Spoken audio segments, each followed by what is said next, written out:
Hello and welcome to this video on the freaky Sideshow frames. Just kind of this idea popped into my head. I was in the grocery store and happened to be passing through the school supply aisle and happened to see the thicker foam poster boards and thought that might make a good idea for a homemade frame.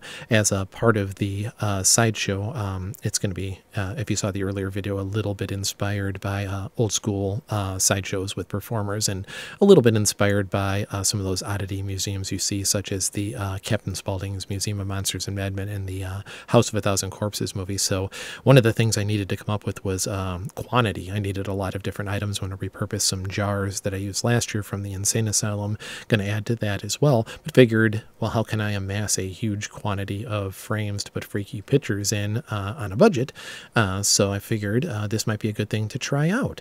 So basically it's just a 22 by 28 inch art foam board, and you could probably be a little bit more precise than I was, but I basically just cut it into 4 equal pieces, and then what I did from there is just measured in about 1.5 inches to 2 inches on each side, cut the interior out to create a frame.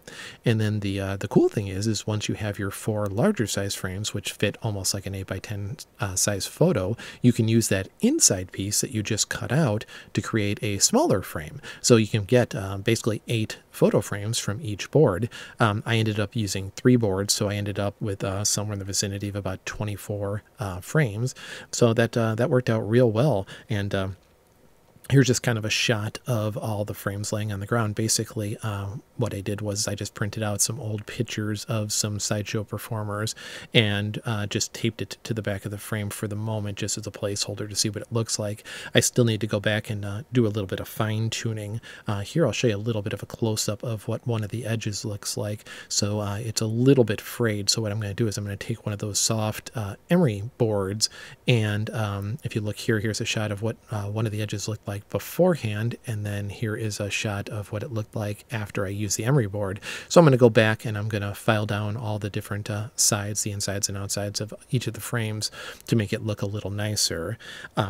Some of the pros of going this route is it was really cheap. It was $10 approximately total for the 3 foam art boards. I already had the X-Acto knife, so that's really the only costs that were involved in this. And then, you know, obviously the little bit of printer paper and ink that you're using, but it was really a really cheap way to come up with that kind of quantity of picture frames. Also, one other thing that's really cool about it is they're very light since they're foam. So depending on what you might be putting up on your walls, I was probably planning on putting them in a place where there was going to be a scene setter already on the wall, so I could probably use some rolled up duct tape or something on the back of the frame and stick it actually to the scene setter, so that way you know, you don't have to worry about them come crashing down during the party. So that's one thing that would be a better advantage over a frame.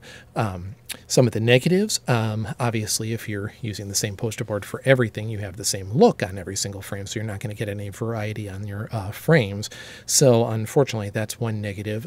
If you're lucky enough to be able to hit a garage sale where you could get a whole bunch of frames for like a dime or a quarter or something, that might be another route you could go, but then you have to worry about the weight issue. One other thing is, you know, with the X-Acto knife, it depends on how good you are with an X-Acto knife. I'm kind of accident prone, so using one always makes me nervous, especially when I have to push down hard and cut through the foam board.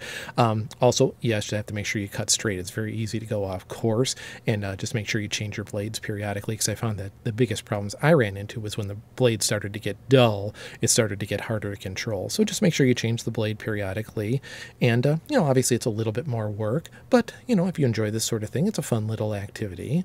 So basically that's pretty much it for this one, but just figured I'd pass along the little idea in case you wanted to create some frames for your party if you're having like a manor and wanted to have some creepy old photos, or an asylum. Last year we had an asylum with some pictures of old doctors and that sort of thing, or like we're doing this year, we're having a sideshow museum kind of looking thing. So, you know, if you had something like that planned and you needed a cheap idea to get a whole bunch of frames to add to the mix, you know, I'm just going to need a ton of quantity of stuff to make it actually look like a sideshow.